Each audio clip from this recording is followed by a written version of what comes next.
Good morning friends. GST platform के YouTube channel में आप सभी का स्वागत है। जी हाँ फ्रेंड्स, जीएसटी के अंदर आप जब कोई पुराना गुड्स परचेज करके उसे सेल करते हैं तो उसके ऊपर जीएसटी की वैल्यूएशन किस तरीके से होगी, जीएसटी कितने अमाउंट पे जमा करना है, इसको लेकर के काफ़ी ज़्यादा कंफ्यूजन जो है वो लोगों में रहती है। तो आज के सेशन में हम लोग डिस्कस करने जा रहे हैं कि अगर आप किसी पुराने गुड्स को परचेज करके सेल करते हैं तो आपको जीएसटी कितने अमाउंट पे जमा करना है। तो लेट सपोज एक पर्सन है मिस्टर ए, वो क्या करता है, वो ओल्ड गुड्स परचेज कर रहा है। किसी भी कैटेगरी के वो गुड्स हो सकते हैं, लेकिन उसका बिजनेस है कि वो ओल्ड गुड्स पुराने सामान को खरीदता है और उस पुराने सामान को फिर सेल जो है वो कर देता है। तो अब ओल्ड गुड्स लेट सपोज इसने खरीदे हैं 1 लाख रुपए में, और इस पुराने सामान को खरीदने के बाद इसे वो बेच रहा है 1,10,000 रुपए पे। तो नॉर्मली जो जीएसटी लगता है वो लगता है आपकी सेल प्राइस के ऊपर। लेकिन यहां पर जब आप पुराना सामान खरीद करके उसे बेचते हैं तो आपको जो जीएसटी का पेमेंट करना है वो करना है selling price minus purchase price के अंदर। यानी कि 1,10,000 में से जो आपकी परचेज प्राइस है वो हटा दीजिएगा। उसके बाद जो आपका मार्जिन रह जाता है उस पे आपको जीएसटी एप्लीकेबल रेट से पे कर देना है। इसी को कहते हैं हम लोग जीएसटी के अंदर मार्जिन स्कीम का कॉन्सेप्ट। अगर आपने ध्यान दिया हो तो मैंने आपसे कहा ओल्ड गुड्स खरीद करके ओल्ड गुड्स को खरीदने के बाद आप उसे बेच रहे हैं। आप ऐसा नहीं कर सकते कि आपने कोई गुड्स खरीदा और ये गुड्स न्यू कैटेगरी के हैं, मतलब नया प्रोडक्ट आप कोई खरीद रहे हैं और इस प्रोडक्ट को जब ये पुराना हो जा रहा है तब सेल कर देते हैं और आप कहेंगे कि नहीं, हमें मार्जिन स्कीम मिल जाना चाहिए क्योंकि हमने जो प्रोडक्ट बेचा है ये पुराना हो गया।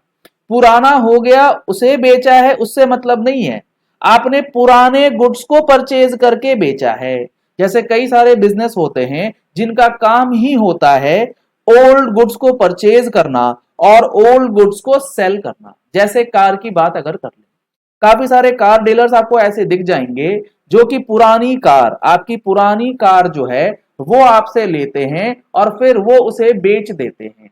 तो वो हो जाती है मार्जिन स्कीम के अंदर बातें। तो यहां पर आपको जो वैल्यूएशन करना है वो मार्जिन स्कीम के अंदर करना है, यानी कि selling price minus purchase price. और जीएसटी का जो रेट लगेगा, जीएसटी की रेट लगाने की बात जब आएगी तो आपको ये देखना है कि जो गुड्स आपने पुराना परचेज किया है और अब आप उसे सेल कर रहे हैं तो उस पे नॉर्मल जीएसटी रेट कितना है। मान लेते हैं इस मिस्टर ए ने जो ये गुड्स बेचा है इस पे वैसे 18% का लगता है। तो चाहे वो नॉर्मल ट्रांजैक्शन हो या मार्जिन स्कीम वाला ट्रांजैक्शन हो, जीएसटी रेट आपका वही लगेगा जो उस प्रोडक्ट के ऊपर लगता है। इसमें सिर्फ एक बात ध्यान रखने की यह है कि कार के केसेस में अगर आप ओल्ड कार खरीद के उसे सेल कर रहे हैं तो मार्जिन स्कीम जो होगी वो आपकी वैल्यूएशन होगी। लेट सपोज आपने पुरानी कार खरीदी 10 लाख रुपए में, आप उसे बेच रहे हैं 12 लाख रुपए में, तो 2 लाख रुपए के ऊपर आपको जीएसटी पे करना है और साथ ही साथ जो जीएसटी का आपका रेट रहेगा ये रेट नॉर्मल कार की रेट से काफी ज्यादा कम रहता है। क्योंकि यहां पर जीएसटी रेट अगर नॉर्मली बात की जाए तो 40% हो जाता है इंक्लूडिंग सेस वगैरह। लेकिन जब आप पुरानी कार खरीद के पुरानी कार बेचने के काम में हैं तो आपका जो जीएसटी रेट रहेगा वो 40% ना हो करके ये रहेगा 18% या फिर 12%, depending on the capacity of या मोटर व्हीकल, आप उसे टू बी स्पेसिफिक कह सकते हैं।